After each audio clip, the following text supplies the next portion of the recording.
London under 30. There's still a lot of stigma surrounding mental illness. And if you're a young person dealing with mental health issues, you may not know where to turn. But Mind Your Mind is helping students become more aware of mental health issues and is encouraging them to fight the stigmas. Marina Berkeljaka has that story. I'm Marina Berkeljaka, and we're here with Erin Schultz. She's a youth volunteer at Mind Your Mind, and she's going to tell us about the site and mental health awareness that it brings to the youth. So why don't we get into that first? What are the issues that it brings forth? How does it tackle mental health issues in youth?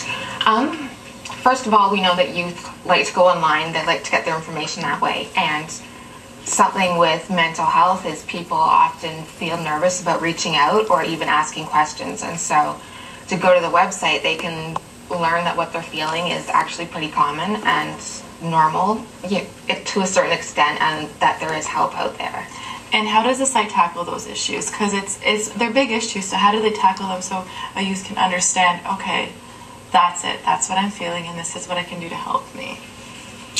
There's there's pages that give information on what a certain mental illness consists of, but there's also games and stuff like that. We have a guy we call Panic Dude, and he shows what a panic attack feels like physically, the different symptoms of that, and so it really puts it in a context that makes it make sense.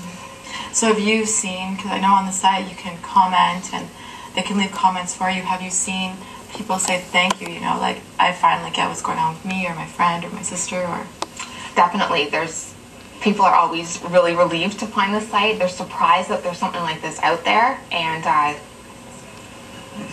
like I said before, they find out that they're not the only one, or that their friend or their sibling that's dealing with mental health issues isn't the only one out there. And for you, you were a volunteer first, and now you work here. How has this site helped you? Because I'm sure working on the site, you get to kind of really get in tune with yourself and really understand yourself a lot, right? Definitely. I've had some experience with mental illness myself, and to start volunteering here was difficult, but then to come out and say, I've been through this, other people go through it, and it's not my fault, it's empowering, and so it's really a great experience. So have you seen other people who have kind of got involved in the site take that empowerment as well, like they find I'm empowered, now I want to motivate, I want to help others? Do you see that change in a lot of people? Definitely, and I think, the struggles that people go through are really, really hard, but if you can find a way to bring some good out of that and share some of your experience, then all that pain, all that suffering, there's purpose, there can be a good ending to your difficult story. It's not like a wall that you're always facing, because I think a lot of people know people that are going through stress, depression, they're going through all different kinds of things, and people don't really know how to tackle it. But what I really liked was the site helps everyone. It's not focused on one specific thing. It's really multifaceted. Is that the basic of the success of the site, do you think? I think so. Yeah, it's people learn in all different ways, and all different things help everybody, and it's all individual, but there's enough on the site for something to click with you. What is something on the site that really clicks with you? Like, what's something that you really like on the site? Like I saw there's, like you mentioned, games, there's blogs, right? There's, I think there's like a video poem, like there's all different kinds of things. What is something that really excites you about this site that you... There's a lot of personal stories and a lot of different things that you might not say, oh, mental illness could be expressed in this way. There's lots of art. There's people with pictures of their tattoos and what that symbolizes for them and how it gives them strength. And so you realize that you can really do absolutely anything with those feelings of yours and get a lot out of it.